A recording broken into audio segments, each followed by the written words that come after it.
Thank you. Apparently it's a fantastic event, and I haven't even said anything yet. But it is great in terms of the attendance, and I gather there are quite a few new members here. Yeah. Raise your hands if you will. Okay. Well, that's great. Yes. Baby at the back there. Super. It actually feels a little bit like Saturday night and doing a stand-up. So I'll try and do a bit of that. Yeah, it was a great journey coming down, actually. Hastings, very nice, and Battle and Warrior Square, and then Hastings, and Peter was there to meet us, so we had a little bit of a tour as well of the old town, which was great fun. So what I'd like to talk about tonight is what the Green Party stands for, and you very kindly indulged me in the title of the talk, Values and Vision, and I make no apology about that, actually.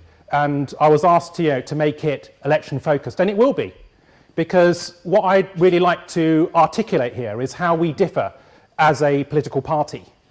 And there are really three key areas or themes, I put it to you. The first is inclusivity, and I'll say a little bit about what I mean by that in terms of our agenda and who counts as subjects, proper subjects of politics, if you like, and I think we differ in that way from mainstream parties. The second area is equality, and once we've worked out who we want to be helping in our political agenda, then we need to decide how we do that, and that's the equalities agenda. And thirdly, all important and all pervasive, is how we do politics.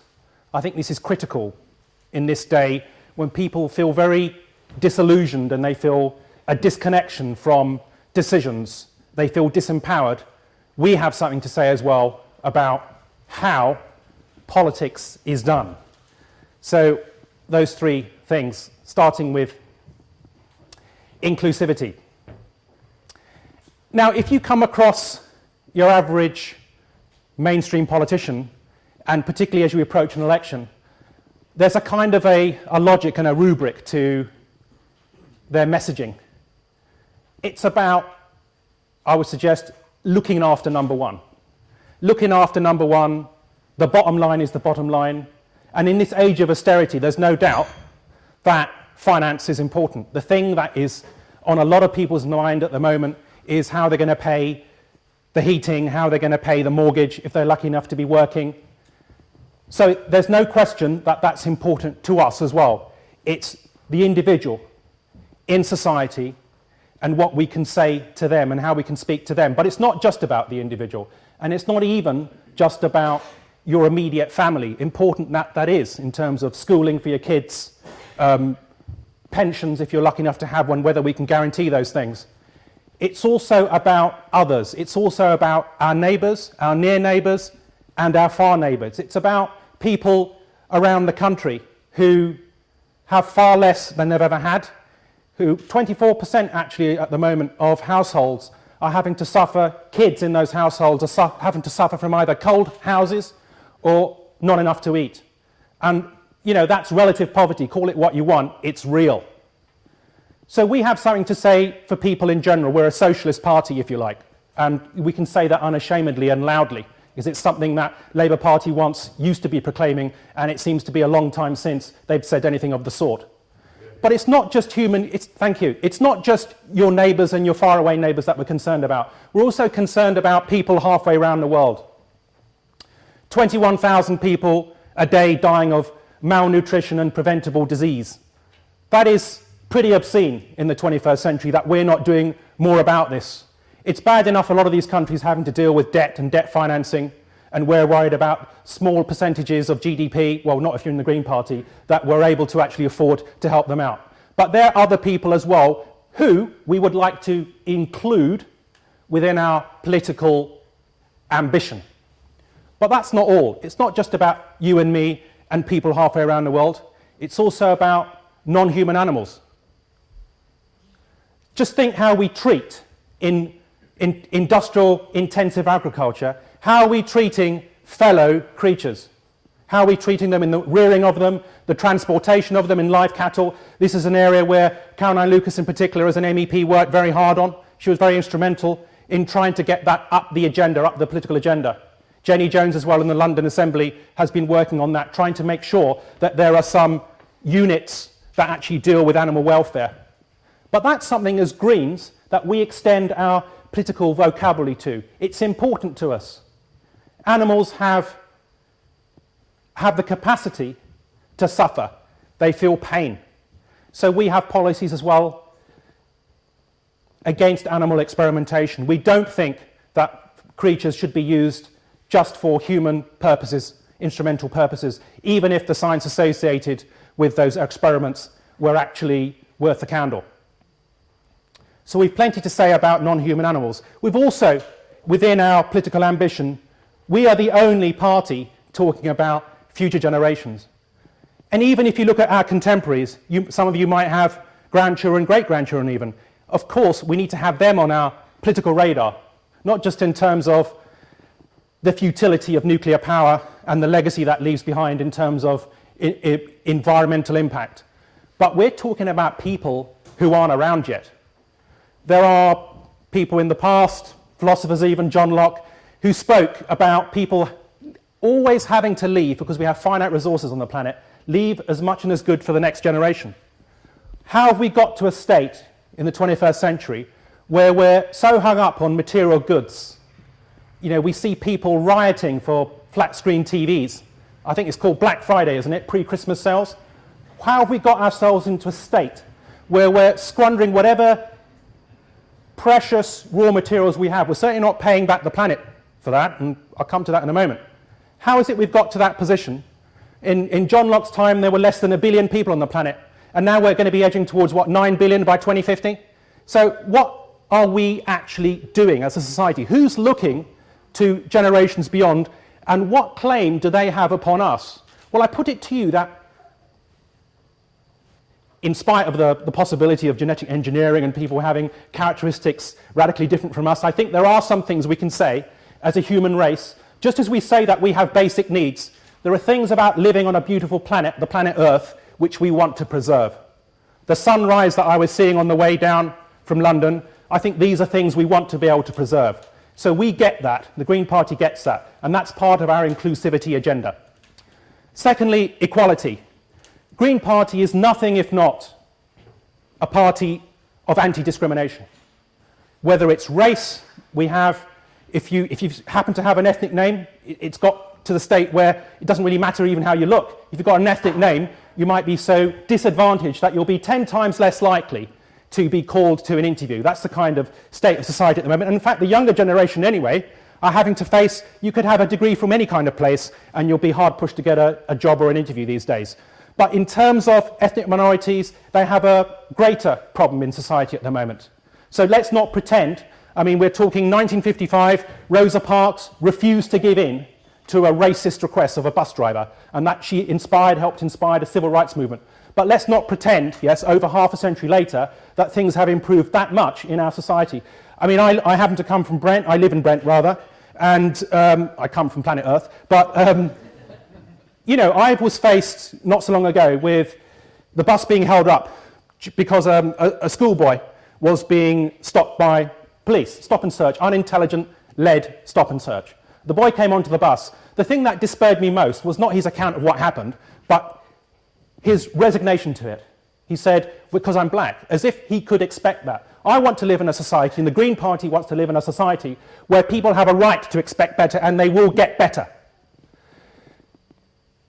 If you're an ethnic minority woman, you're even doubly disadvantaged again. And if you're a woman, you're still facing discrimination in the workplace in terms of the gender pay gap. So what's going on there? In terms of board members, we also have an ambition to have at least 40% women amongst board members. I was on a panel the other day in the House of Commons. We were discussing peace, not war. And first thing I pointed out was panel full of men. And it's men who generally instigate and wage wars. Why don't we have more women on the panel? Why don't we have more women in Parliament? So this is something I think the Green Party tries to put its money where its mouth is. We also have well, sorry to get technical here, but we are in an internal meeting, I suppose.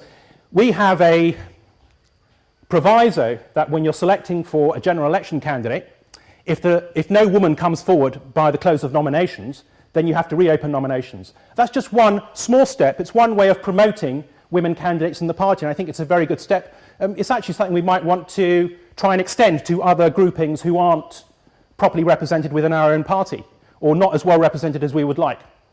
So that's all part of the equality, anti-discrimination agenda, whether it's your sexuality, whether it's your race, whether it's your religion or lack of religion. And I seem to think, I don't think we've ever done a kind of an audit of people's religion in the party, but I seem to come across a lot of humanists of sorts. So still, I think you recognise, and we recognise, there is a freedom of conscience, a freedom of expression. But where does that freedom start? Where does it end?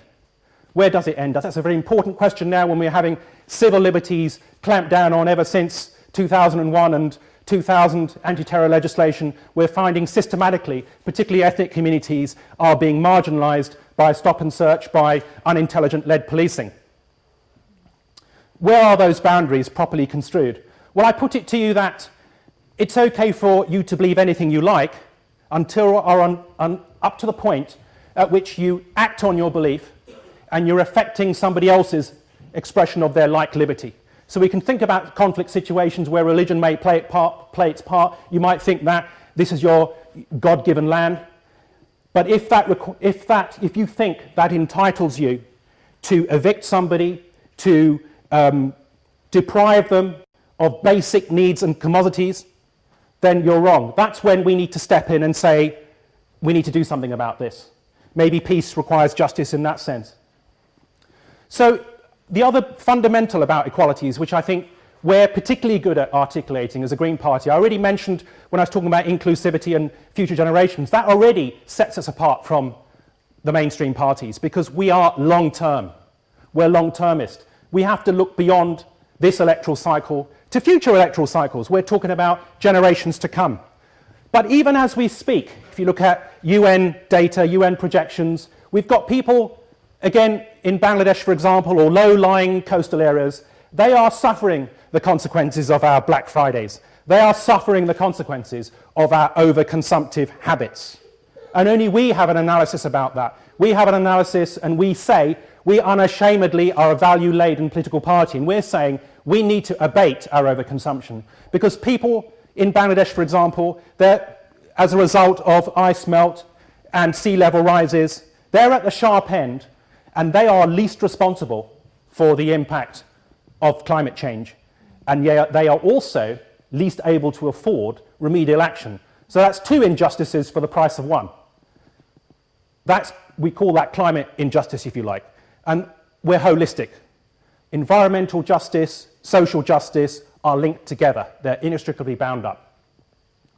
The third aspect of what I take Green Party politics, how I take it to differ from the others, possibly the most important in a way, is how we do politics.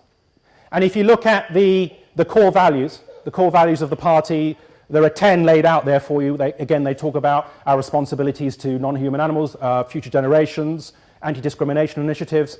There's also something in there about campaigning politics. Because if you think about it, and many of you may have joined a political party for the first time, but I think if you might ask yourself, what actually drove you?